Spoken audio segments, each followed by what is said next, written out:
বিশ্ব নবী রহমাতাল লিল আলামিন সাল্লামের দরবারে জিবরাইল আমিন হাজির হইয়া বিশ্ব নবী রহমাতাল লিল আলামিন সাল্লামকে ডাক দিয়ে বলে, ইয়া রাসূলুল্লাহ, ইয়া হাবিবাল্লাহ, নবী গো,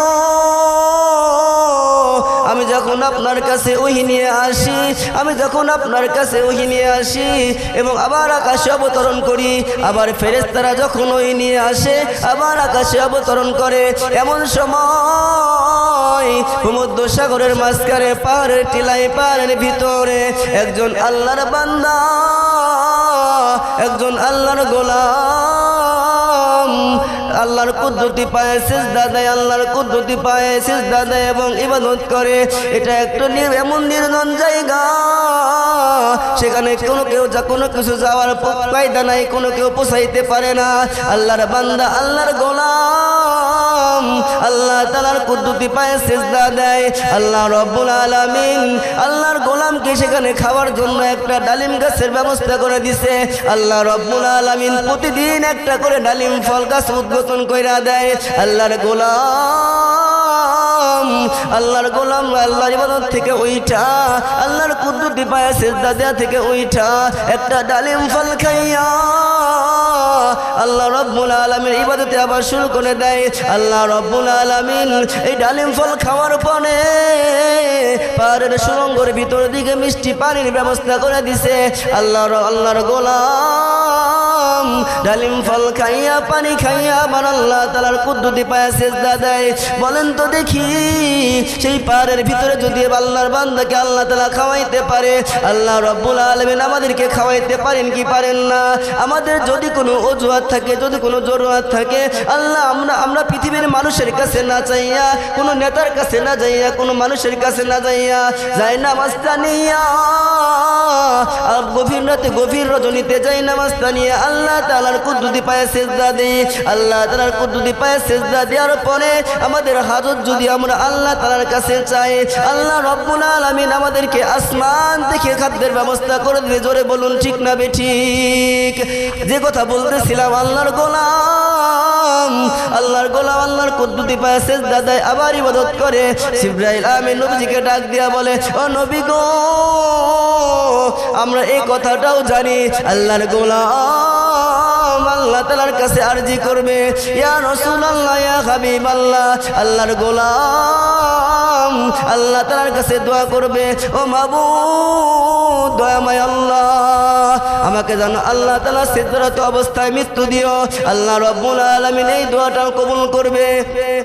আল্লাহ রাব্বুল আলামিনের কাছে বান্দা আল্লাহর গোলাম আবার একটা দোয়া করবে, ও আল্লাহ, আমি মৃত্যু দেওয়ার পরে আমার লাশটা যেন হাসরের মাঠে ওঠার আগ পর্যন্ত পোকামাকড় যেন না খায়। আল্লাহ রাব্বুল আলামিন এই দোয়াটাও কবুল করবে। আল্লাহর গোলাম আবার তৃতীয়বার দোয়া করবে, ও আল্লাহ, আমি যেন হাসরের মাঠে সিজদারত অবস্থায় উঠতে পারি। আল্লাহ রাব্বুল আলামিন এই দোয়াটাও কবুল করবে। আল্লাহ রাব্বুল আলামিন এই দোয়াটাও আল্লাহর বান্দার কবুল করবে।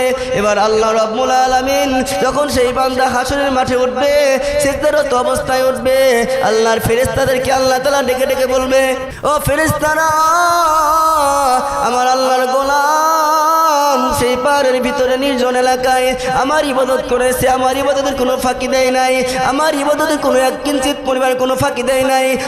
তুমি তাকে জান্নাত, আল্লাহর ফেরেশতাদের বলবে, তুমি তাকে জান্নাতে ঢুকায় দাও। আল্লাহর গোলাম এবার চিৎকার করে বলবে, আল্লাহ, আমি আপনার রহমতে জান্নাতে যাইবার চাই না। নাউজুবিল্লাহ বলবেন না, আমি আপনার রহমতে জান্নাতে যাইবার চাই না, আমি আমার ইবাদতের দ্বারা জান্নাতে যাইবার চাই। এবার আল্লাহ রাব্বুল আলামিন ফেরেশতাদেরকে ডাক দিয়ে বলবে, ও আমার ফেরেশতারা, একটু দেখো, একটু আমার আল্লাহর বান্দা, এই বান্দার আমল নামা একখানে রাখো আর আমার নিয়ামতগুলো এক পাল্লায় রাখো, ওজন করে দেখো কার পাল্লা বেশি ভারী হয়ে যায়। আল্লাহর গোলামের এবার ইবাদত আমল নামা এক পাল্লায় রাখা হবে এবং নিয়ামতগুলো এক পাল্লায় রাখা হবে। হ্যাঁ বন্ধু, খুব খেয়াল করে মনোযোগ সহকারে আলোচনাটা শুনবেন। আল্লাহর গোলামের ইবাদত বলা এক পাল্লায় রাখা হবে, আল্লাহর নিয়ামতগুলো এক পাল্লায় রাখা হবে। দেখা যাবে আল্লাহ তাআলা নিয়ামতের ভিতরে দৃষ্টিশক্তি দ্বারা তার 500 বছরের ইবাদত সবগুলো আমল নামা শেষ হয়ে যাবে। আল্লাহ রাব্বুল আলামিন ফেরেশতাদেরকে ডাক দিয়ে বলবে, ও আমার ফেরেশতারা, নিয়ে যাও, এক্ষুনি তাকে জাহান্নামে নিক্ষেপ করো। আল্লাহর গোলাম আল্লাহ তাআলাকে চিৎকার দিয়ে ডাক দিয়ে বলবে, ও মালিক, আমি আমার ইবাদতের দ্বারা জান্নাতে যাইবার চাই না, আমি তোমার রহমতের দ্বারা জান্নাতে যাইবার চাই। আল্লাহ রাব্বুল আলামিন ফেরেশতাদেরকে ডাক দিয়ে বলবে, ও ফেরেশতারা, আমার আল্লাহর বান্দাকে আমার কাছে হাজির করো, আমার কাছে দাঁড় করাও। আল্লাহ রাব্বুল আলামিন এবার আগের মতো সেই বান্দাকে আবার প্রশ্ন করা শুরু করবে, ও আমার গোলাম, তুমি কিছুই ছিলে না, তোমাকে সৃষ্টি করেছে কে? আল্লাহর গোলাম বলবে, আল্লাহ আপনি। আল্লাহ আবার ডাক দিয়ে বলবে, সেই পাহাড়ের ভিতরে তোমাকে ইবাদত করার সুযোগ দিয়েছিল কে? আল্লাহর গোলাম ডাক দিয়ে বলবে, আল্লাহ আপনি। তুমি তো সেই পাহাড়ের ভিতরে ডালিম ফল খাওয়ার ব্যবস্থা করে দিয়েছিল কে? মিষ্টি পানির ব্যবস্থা করেছিল কে? আল্লাহর গোলাম ডাক দিয়ে বলবে, আল্লাহ দয়াময় আল্লাহ আপনি। আল্লাহ রাব্বুল আলামিন এবার আল্লাহর গোলামকে ডাক দিয়ে বলবে, ও আল্লাহর আমার গোলাম, তুমি কি আমার রহমতের দ্বারা জান্নাতে যাইবার চাও, নাকি তোমার ইবাদতের দ্বারা জান্নাতে যাইবার চাও? আল্লাহর গোলাম এবার সিজদা দিয়ে আল্লাহর কাছে বলবে, ও আল্লাহ, আমি অনেক লজ্জা পাইছি, আর লজ্জিত হতে চাই না, আমি আপনার রহমতের দ্বারা জান্নাতে যাইবার চাই। এবার ফেরেশতাদেরকে ডাক দিয়ে বলবে, ও ফেরেশতারা, আমার গোলামকে আমার রহমতের দ্বারা জান্নাতে ঢুকায় দাও। জোরে জোরে বলুন সুবহানাল্লাহ। আল্লাহর রহমত ছাড়া কি জান্নাতে যাওয়া যাবে না? আল্লাহর রহমত ছাড়া কখনো জান্নাতে যাওয়া যাবে না। তাই বলে যত রকম কুকাম কুচিন্তা ভাবনা এগুলা ইবাদত বাদ দিয়া এগুলা করলে কিন্তু আবার জান্নাতে যাওয়া সম্ভব না।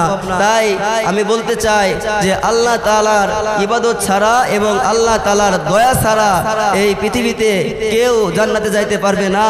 তাই আমি আপনাদেরকে বলি যে আল্লাহ তাআলার যতগুলা ইবাদত আছে, হুকুম আহকাম আছে, এগুলা আমাদের সকলেই মেনে চলতে হবে, আমাদের সকলকে মেনে চলতে হবে।